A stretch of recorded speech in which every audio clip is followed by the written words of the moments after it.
નમસ્કાર વિદ્યાર્થી મિત્રો. અ, વનપાલ સિરીઝની અંદર આજે આપણે બીજો દિવસ છે મિત્રો.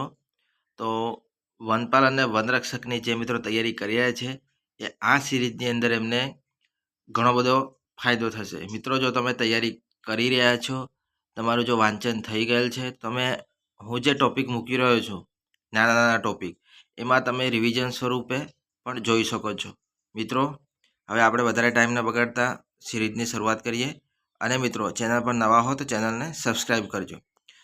ડે 1ની અંદર મિત્રો આપણે શું અભ્યાસ કર્યો છે તેના વિશે રિવિઝન કરી લઈએ. પહેલાં મિત્રો તમે અહીંયા જોઈ શકો છો. ફ્રેન્ડ્સ, આપણે ડે 1ની અંદર પર્યાવરણ એટલે શું મિત્રો?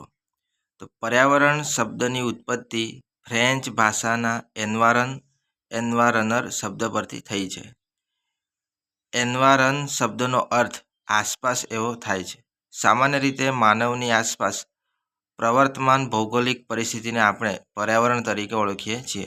એટલે કે મિત્રો, જે આપણે આજુબાજુ વર્તમાન જે ભૌગોલિક પરિસ્થિતિ છે એને આપણે મિત્રો પર્યાવરણ તરીકે ઓળખીએ છીએ. ભૌગોલિક પરિસ્થિતિની અંદર મિત્રો જૈવિક ઘટકો અને અજૈવિક ઘટકો. જૈવિક ઘટકોની અંદર મિત્રો સજીવો આવશે અને અજૈવિક ઘટકોમાં નિર્જીવ આવશે. હવે મિત્રો આપણે જૈવિક ઘટકોની અંદર અને અજૈવિક ઘટકોના તફાવત સમજી લઈએ. બંનેમાં શું અલગ અલગ છે? તો મિત્રો, જૈવિક ઘટકોની અંદર મનુષ્ય, પ્રાણીઓ, પરજીવીઓ, વિઘટકો અને હરિત વનસ્પતિ વગેરે આવશે. જ્યારે મિત્રો અજૈવિક ઘટકોની અંદર આગ, જમીન, પાણી, સૂર્યપ્રકાશ, તાપમાન, વાયુઓ, વિકિરણો, ઉર્જા, પવન વગેરે વગેરે આવશે મિત્રો. મિત્રો, આ ડે 1ની અંદર આપણે પર્યાવરણ એટલે શું એના વિશે આપણે ચર્ચા કરી હતી વિડીયોની અંદર. તો આજે મિત્રો ડે 2 છે. તો ડે 2ની અંદર મિત્રો આપણે અભ્યાસ કરીશું મિત્રો.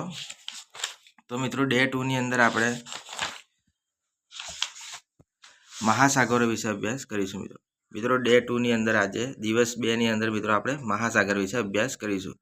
મિત્રો, આપણે 4 મહાસાગર છે: પેસિફિક મહાસાગર, એટલાન્ટિક મહાસાગર, હિન્દ મહાસાગર અને આર્કટિક મહાસાગર. પ્રથમ મિત્રો આપણે પેસિફિક મહાસાગર વિશે માહિતી મેળવીએ. તો પેસિફિક મહાસાગરની અંદર મિત્રો સૌથી મોટો અને સૌથી ઊંડો મહાસાગર એટલે મિત્રો પેસિફિક મહાસાગર. મિત્રો, પેસિફિક મહાસાગર સૌથી મોટો અને સૌથી ઊંડો મહાસાગર છે. પેસિફિક મહાસાગર મિત્રો ત્રિકોણાકારે પૃથ્વીનો 1/3 ભાગ રોકે છે. એટલે કે મિત્રો પેસિફિક મહાસાગર જે છે એ ત્રિકોણાકારે પૃથ્વીનો 1/3 ભાગ રોકે છે. પેસિફિક મહાસાગરની મિત્રો સરેરાશ ઊંડાઈ 4028 મીટર છે. પછી મિત્રો પેસિફિક મહાસાગર પશ્ચિમ કિનારે પહોળી અને પૂર્વ કાંઠે સાંકડી ખંડીય છાજલી આવેલી છે મિત્રો. પશ્ચિમ કિનારે પહોળી અને પૂર્વ કાંઠે મિત્રો સાંકડી ખંડીય છાજલી આવેલી છે. સાગર મગ્ન પર્વતમાળા, પૂર્વ પેસિફિક પર્વતમાળા અને આલ્બાટ્રોસ કોર્ડિલેરા. પેસિફિક મહાસાગરની અંદર મિત્રો સાગરમગ્ન પર્વતમાળા આવેલી છે, જેમાં પૂર્વ પેસિફિક પર્વતમાળા અને આલ્બાટ્રોસ કોર્ડિલેરા મહાસાગર પણ આવેલા છે મિત્રો. પછી મિત્રો આગળ જોઈએ. હવાઈન પર્વતમાળા. મિત્રો પેસિફિક મહાસાગરની અંદર હવાઈન પર્વતમાળામાં 3000 કિલોમીટર લાંબી અને 960 કિલોમીટર પહોળી છે. પેસિફિક મહાસાગર જે છે મિત્રો એ હવાઈન પર્વતમાળાની અંદર 3000 કિલોમીટર લાંબો અને 960 કિલોમીટર પહોળી છે. સૌથી વધુ અને સૌથી ઊંડી ખાઈઓ પેસિફિક મહાસાગરમાં આવેલી છે. એટલે મિત્રો સૌથી વધુ અને સૌથી ઊંડી જે કંઈ ખાઈઓ હોય એ પેસિફિક મહાસાગરમાં આવેલી છે.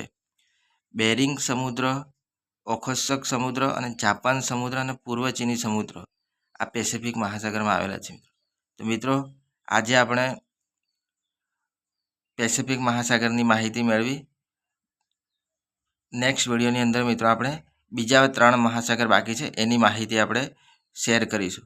તો મિત્રો, તમે જો આ ચેનલ પર નવા હો તો ચેનલને સબસ્ક્રાઈબ કરી લેજો અને તમારા મિત્રોને શેર કરજો, જેથી કરીને મિત્રો આપણે જે આ આઈએમપી મિત્રો આ જે હું સિરીઝ બનાવી રહ્યો છે યુનિવર્સિટી ગ્રંથ નિર્માણ, જીસીઆરટી અને એનસીઆરટીનું કોમ્બિનેશન છે મિત્રો. તો મિત્રો, તમે જો તૈયારી કરી રહ્યા છો તો આ તમારે વિડીયો જોવાથી તમને ઘણો બધો ફાયદો થશે અને તમે નોટ્સ પણ બનાવી શકો છો, અથવા તો તમે જો વાંચી રહ્યા છો એમાં તમારું રિવિઝન પણ થઈ જશે. તો મિત્રો સબસ્ક્રાઈબ કરવાનું ભૂલશો નહીં. તો ફ્રેન્ડ્સ, થેન્ક યુ.